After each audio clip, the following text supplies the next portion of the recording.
अस्सलाम वालेकुम dear students, उम्मीद है आप सब खैरियत से होंगे। आज हम पढ़ने जा रहे हैं चैप्टर नंबर 5 विजुअल बेसिक का, जिसमें हम पढ़ेंगे कंट्रोल स्ट्रक्चर्स। कंट्रोल स्ट्रक्चर ये क्या होते हैं? Statement used to control the flow of execution in a program, यानी कि ये ऐसी स्टेटमेंट्स होती हैं जो आपके जो प्रोग्राम है उसका फ्लो जो है उसको कंट्रोल करती हैं कि आपके प्रोग्राम में कौन सी स्टेटमेंट पहले एग्जीक्यूट होगी, कौन सी सेकंड एग्जीक्यूट होगी, उसको कंट्रोल किया जाता है। इसमें टाइप्स ऑफ कंट्रोल स्ट्रक्चर कौन कौन से हैं? सबसे पहले है सीक्वेंस स्ट्रक्चर, उसके बाद है सिलेक्शन स्ट्रक्चर, फिर है रेपिटेशन स्ट्रक्चर। ये तीन जो है हमारे कंट्रोल स्ट्रक्चर्स की टाइप्स हैं। सीक्वेंस स्ट्रक्चर में क्या होता है? Statements are executed in the same order in which they are specified in the programme.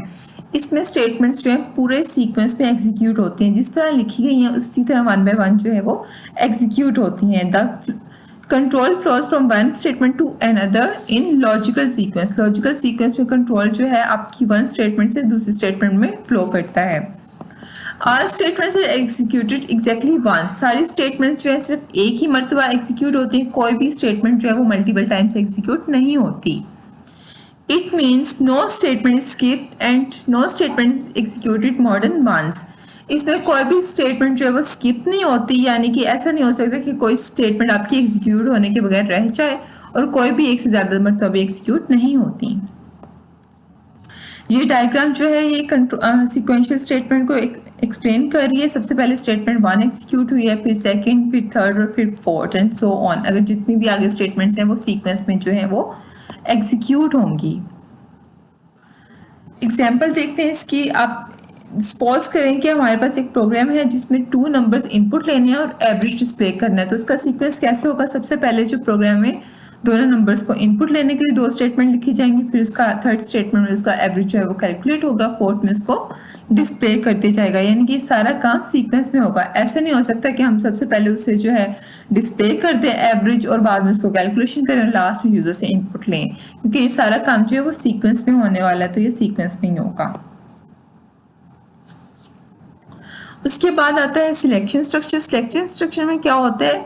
Select a statement और set of statement to execute on the basis of a condition. इसमें statements जो होती हैं किसी कंडीशन की base पे execute होती हैं। Condition statements or set of statement executed when a particular condition is true and ignored when the condition is false। यानी कि जो भी हमने कंडीशन लगाई होती है अगर वो ट्रू हो फिर ही वो स्टेटमेंट ने चलना है, और अगर जो कंडीशन वो फॉल्स है फिर आपकी स्टेटमेंट्स जो है वो एग्जीक्यूट नहीं होती। मुख्तलिफ तरह की हमारे पास सिलेक्शन स्ट्रक्चर है। If then else, select, case. ये जो है फिगर जो है आपकी कंडीशनल स्ट्रक्चर को बहुत अच्छी तरह से एक्सप्लेन कर रही है। कंडीशनल स्ट्रक्चर में सबसे पहले आपकी कंडीशन आती है। कंडीशन का रिजल्ट क्या हो सकता है? यहाँ पे कंडीशन ट्रू हो सकती है, यहाँ पे फॉल्स हो सकती है। अगर ट्रू होती है तो एक स्टेटमेंट ये जो है यहाँ पे सेट ऑफ स्टेटमेंट भी हो सकता था वो एग्जीक्यूट होंगी। अगर कंडीशन ट्रू होती है तो बाकी जो एग्जीक्यूट नहीं होती।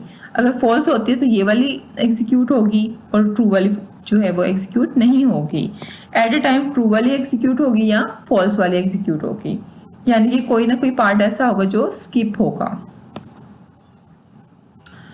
For example, suppose a program inputs the marks of a student and displays a message on the screen whether the student is pass or fail। Suppose करें कि ऐसा प्रोग्राम है जो यूजर से मार्क्स ले रहा है और बता रहा है वो फेल है या पास है। तो इसमें क्या हो रहा है? अगर स्टूडेंट के मार्क्स जो है 40 से अबव हैं तो उससे पास डिस्प्ले होगा, अगर 40 से बिलो है तो फेल डिस्प्ले होगा। यानी कि प्रोग्राम में दोनों ही स्टेटमेंट्स जो है वो लिखी हुई है, पास वाली भी लिखी हुई है, फेल वाली भी लिखी हुई है, लेकिन कंडीशन की बेस पे वो स्टेटमेंट जो है वो रन हो रही है। अगर ग्रेटर देन 40 मार्क्स हैं तो वो पास वाली स्टेटमेंट जो है वो रन हो रही है, वो आपको नजर आ रहा है पास, और अगर जो है लेस देन 40 है तो फेल वाली स्टेटमेंट रन हो रही है और आपको फेल नजर आ रहा है स्क्रीन पे। ठीक है। उसके बाद रेपिटेशन स्ट्रक्चर है। रेपिटेशन स्ट्रक्चर में क्या होता है? एग्जीक्यूट स्टेटमेंट और सेट ऑफ स्टेटमेंट्स रिपीटेडली। इसमें जो है स्टेटमेंट जो रिपीटेडली एग्जीक्यूट होती हैं, यानी कि आपने एक कंडीशन लगा देनी होती है कि कितनी मरतबा आपकी जो स्टेटमेंट एग्जीक्यूट हो तो उतनी दफ़ा वो स्टेटमेंट जो है एग्जीक्यूट होती रहती है जब तक कि आपकी कंडीशन जो है वो मीट नहीं हो जाती। और इस स्ट्रक्चर को आइटरेटिव स्ट्रक्चर या लूप भी कहते हैं। हमारे पास विजुअल बेसिक में for, next, while and while do while loop, ये सारे जो है रेपिटेशन स्ट्रक्चर जो है वो मौजूद हैं। इसकी डायग्राम जो है इससे समझ आ रही है कि रेपिटेशन स्ट्रक्चर जो है कैसे काम करता है। सबसे पहले आपके पास कंडीशन आती है, कंडीशन ट्रू या फॉल्स होगी। कंडीशन के दो ही तरह के रिजल्ट हो सकते हैं, या फिर वो ट्रू होती है या फॉल्स होती है। अगर ट्रू है तो स्टेटमेंट्स जो है वो एग्जीक्यूट हो जाती हैं। एग्जीक्यूट होने के बाद दोबारा से कंडीशन चेक होती है, फिर अगर ट्रू है फिर एग्जीक्यूट होगी और फिर दोबारा से आपकी कंडीशन जो है वो चेक होगी। अगर फॉल्स है तो कोई जो स्टेटमेंट एग्जीक्यूट नहीं होगी और प्रोग्राम जो है वो नेक्स्ट अगर कुछ स्टेटमेंट लिखी हुई है तो उनको रन करेगा। अब इसमें यहाँ पे एग्जांपल देखते हैं। सपोज हम चाह रहे हैं कि हम अपने प्रोग्राम में I love Pakistan 100 times display करवाएं। अब इसके लिए ये तो जरूरी नहीं है कि हम 100 स्टेटमेंट्स लिखें फिर ये 100 टाइम्स होगा।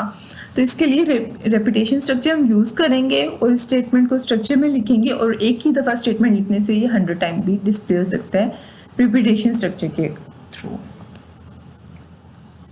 ओके स्टूडेंट्स, अल्लाह हाफिज।